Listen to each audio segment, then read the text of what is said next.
of your head with the MRI that goes through the middle of your head. So what you see here, is the tongue, the lips, the nasal part of the bony part of your nasal cartilage, and then there's the brain sitting in there.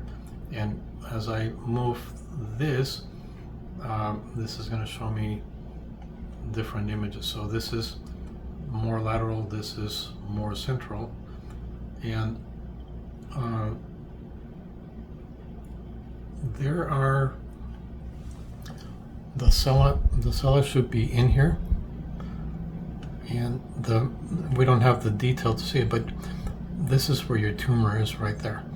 There's your nose, there's your tongue, this is the spinal cord, this is the cerebellum, and this is the brainstem here. So why don't they have my tumor? The tumor in here is hard to see on this particular image, but see that? Yeah, it's blood. Is that, well, that's blood blockage? That's the tumor that's in there. Okay. Oh, okay. I thought all that white stuff was blood. So this white stuff here is the bony part of your bottom of your brain. Okay. So this is the bony structures at the bottom of your brain, the cranium. Now, if you continue going through these ones, now this is an image that is cut from the top to the bottom, and these are one ear and the other ear. Again, here's your brain over here, and you can see that there's bone there, little bony plates in here, different kinds. And this stuff that you see in here shouldn't be here, so this is still tumor. And that area there, that's still tumor that you have. And it's not at a place where it's easily accessible, right? It's not like it's up here and they can just do a little craniotomy and go take it out. It's like way down at the base of your brain, and if they go this way, they have to deal with all of these structures, the eyes and the nose and all that other stuff. If they go from the top, they literally need to move the brain out of the way. It's very difficult to get to it. Very, very difficult location. Now on this image here, when you go from one ear to the other, so this is going through the head, the one that shows most of your nose, which is this one, is right down the middle, okay? And this is where the sella turcica normally is. There's a little bony plate in here where there should be the pituitary gland, and as you move to the side, you can see that there's tumor that is forming in there. So this is coming out toward the left now. Okay. This stuff here is the menengioma that is sitting right at the base, and you can see how it's kind of up against the sella turcica where the pituitary gland normally would be. Okay. And is this why I deal with such craziness on like hot and cold? Yeah. So that's part of it. Now, these are the images that the radiologists want us to pay attention to, because now this is cutting from the front to the back. So you have an image of the front and the back on the same. These are your eyeballs right here. Okay, these are the muscles that control the eyeballs, and where they come together, that's the optic chiasm. And what you see is that technically on the right side, that's my left. So we're looking at you as though your head were going into the screen, your feet were coming out of the screen. Okay. So that's the right side, that's the left side. Okay. So your surgeries would have been here. Non-existent on the left. So this is now weighted so that we can see the blood vessels in white. So there's your internal carotid artery on the right side. There should be one on the other side, and there's nothing there. There's just a little bit of a chunk, but it's like pinched off right there. So what we would expect to see, which is blood vessel coming over to this side, symmetrical with this one, it's not there. So you have one of the major sources of blood flow to your head that is being pinched up by tumor that's all around it. And the reason you're here today is because we need to have a discussion about what options you have. Okay?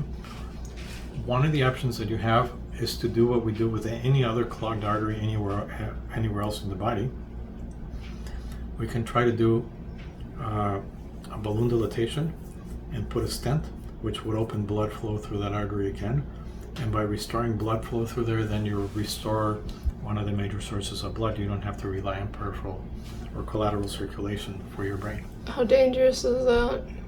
Well, that's where we would need to talk to a specialist that does this for a living.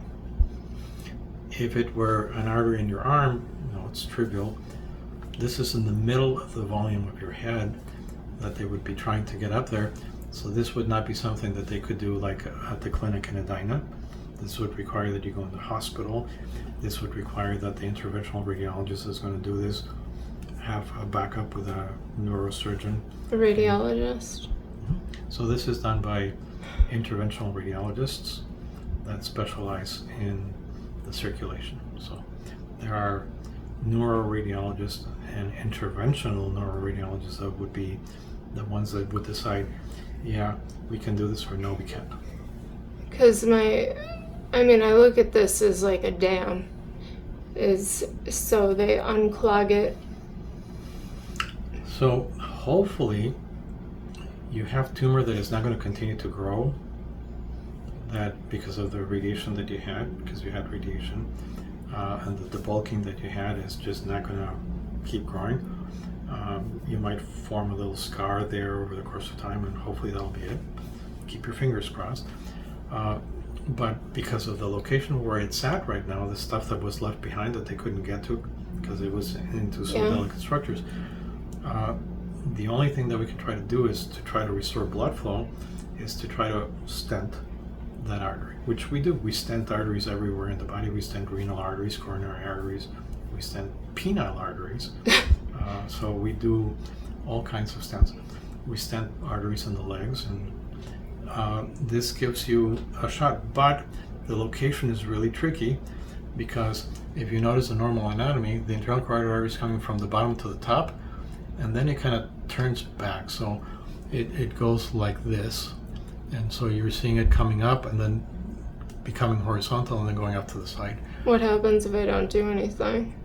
So the question is, over the course of time, if you did nothing, what would happen to you? Well, it's what's happening right now. You have symptoms that may be related to this, including headaches, because there's areas of your brain that are not getting blood flow.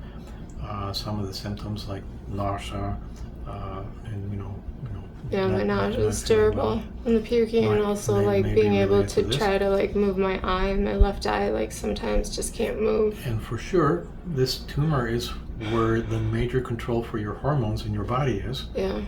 So you've knocked off the major relay station for hormone control in your body. So we need to, independently of all of these things, continue to give you back all of the hormones that you would normally be making throughout your body that are being controlled by this, that are no longer being stimulated by the pituitary. So your estrogen, your testosterone, your thyroid hormone, probably cortisol over the course of time, we're going to need to give them back to you. So that's just going to be, we get to continue to be bodies, because that's what I do. We give you the hormones. I know. So I'm actually going to go back and get the CD out of the machine so that I have both CDs too on me. I can give it to you to take to VIE, where you had your ultrasound of your legs. Yeah. We're going to refer you back to them in consultation so that you can actually